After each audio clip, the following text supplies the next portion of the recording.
Je binatang barajaju orang.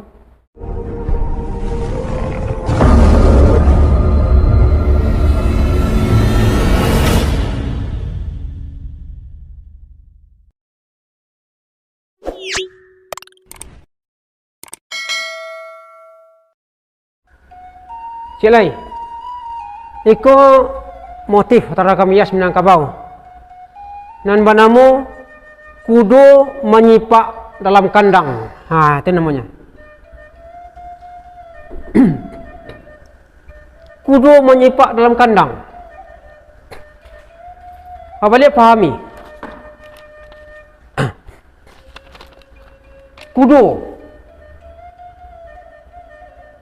Bakok kudo. Karena kudo adalah salah satu hewan peliharaan.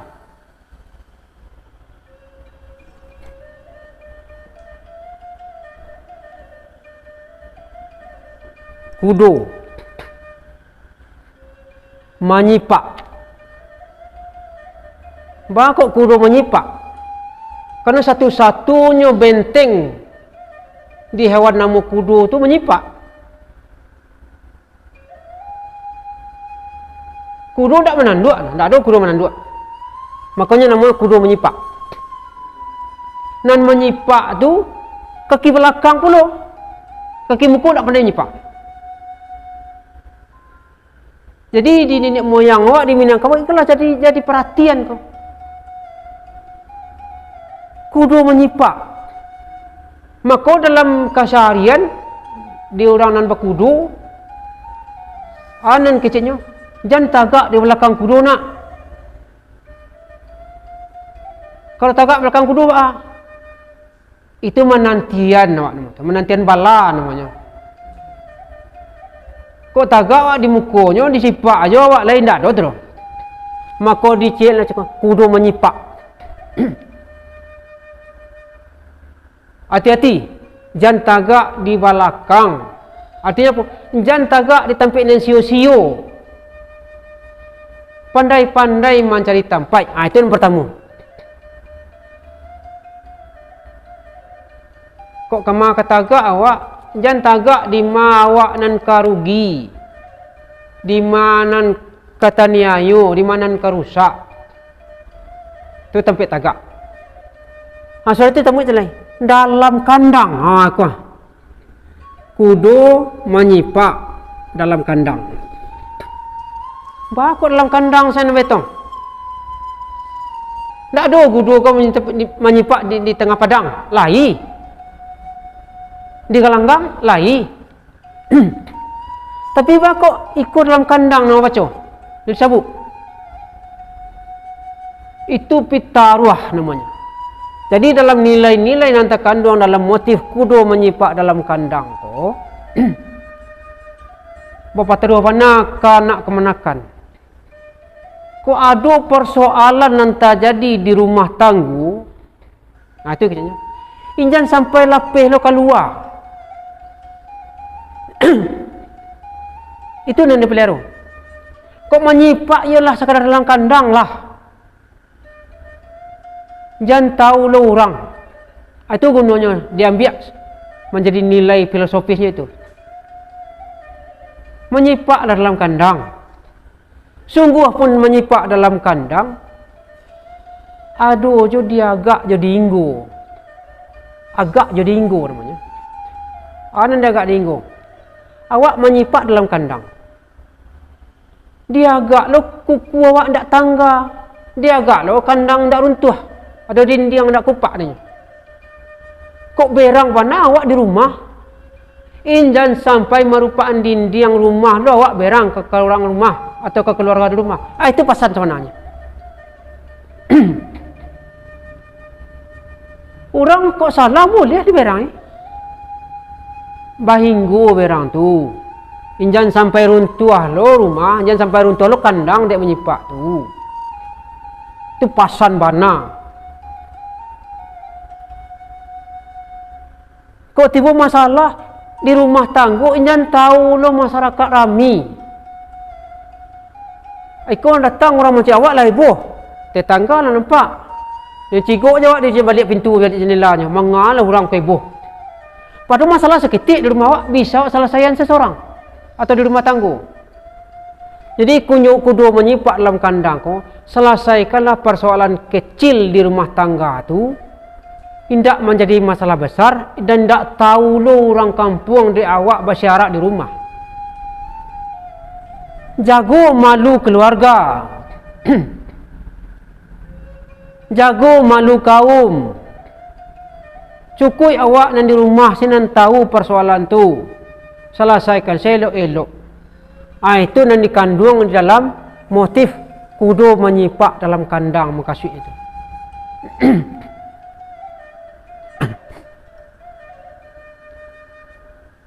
Jadi pandai-pandai awak menjaga rasio, menjaga aib keluarga.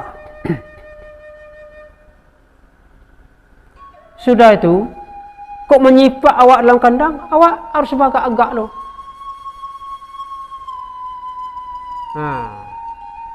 Jangan runtuh kandang, jangan tangga lo kuku.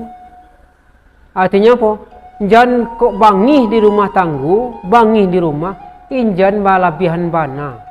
Cukup sekadar memperingatkan, mengingatkan kanan salah. Sebab kalau di berang barik bana, berang awak kanan salah, tidak bisa lah diterimanya. Mbak kecil orangnya ke kudu kan, kudu kancang usah dilacui. Lah kancangnya dilacui jo. Asal tu kok salah, jangan terlampau berang. Jadi banyak tenggang raso, perhitungan yang matang kalau bertindak dalam rumah atau dalam kandang. Dalam rumah berang ke anak ke kemenakan, berang ke dusana. Mbak kecil orang tua-tua awak, kok berang ke dusana, jangan tak ditampuh lo rumahnya, jangan tak dinaik lo janjangnya. Boleh awak berang ke sana, tapi dilihat juga. Kok berang awak bagi kecil orang tu, tidak diminum sih airnya, lah terasurnya tu mah. Tiba di rumah tu berang ke sana atau ke kemenakan, payah awak mengicik. Di tangannya tidak diminum sih air tu, terasurnya. Oh berang mama ambu mah. Ataukah itu berangnya tidak mari mantam tanah lo awak di rumah tu. Tidak menapi rantai lo awak dah. Pandai mempertenggang. Kemenakan awak atau anak kemenakan awak tidak malu lah dia orang sebalik, dia orang sekampung. Tidak tahu lo orang kampung dek perangai kemenakan awak dan anak kemenakan awak. Nyolah berang awak tidak tahu lo orang. Itu nan dipelihara. Maka cukup dalam kandang saya kok menyipak. Nan kini kan tak nan banyak taswo. Jo orang gaeknya baibo sampai jo ke pengadilan. Jo kemenakannya ibu macaknya sampai jo sidang negari. Artinya apa?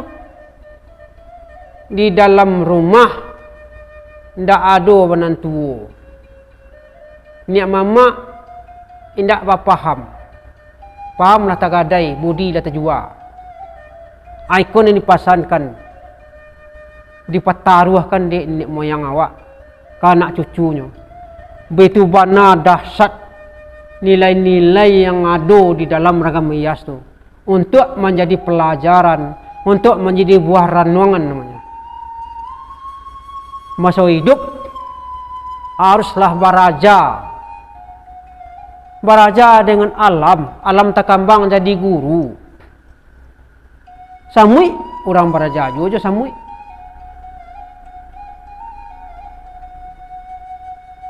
Jadi binatang baraja juga orang.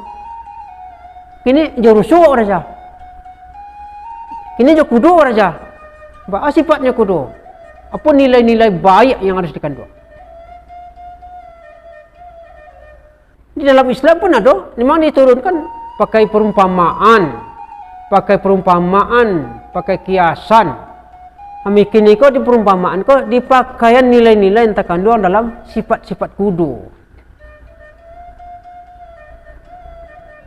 Itulah yang gunanya pemahaman nilai-nilai filosofis ko agar bisa mencerna, merasakan dengan artinya dengan caronan alus, dengan bahasa dan santun, dengan bahasa-bahasa yang bijaksana. Pandai-pandailah bertutur, pandai-pandailah bersikap, pandai-pandai membatih. Maka batih itu dalam kandang. Nah, itu non magak magiah, mainggo mauku. Jadi ada agak agiahnya, ada mainggo maukuran. Kok disalah, ya sadonya orang berang dengan salah tu, tapi jangan berlebihan. Kok salah anak makan di rumah, ya di rumah kita selesaikan. Nah, itu gunanya nilai-nilai yang ada di dalam ragam hias kudu menyipak dalam kandang. Pandai-pandai menjago.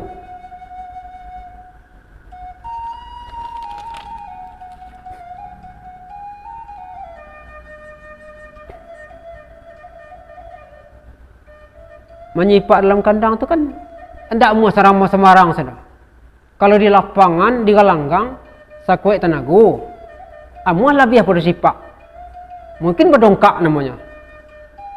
Makanya di kandang cukup menyipak. Jadi filosofi kudu itulah menjadi inspirasi dalam ornamen atau motif ragam hias atau motif ukiran di Minangkabau. Atau mungkin pitutua namanya untuk menjadi pegangan di generasi awak di Minangkabau. Hanya terkandung di dalam motif itu. Nah, itu.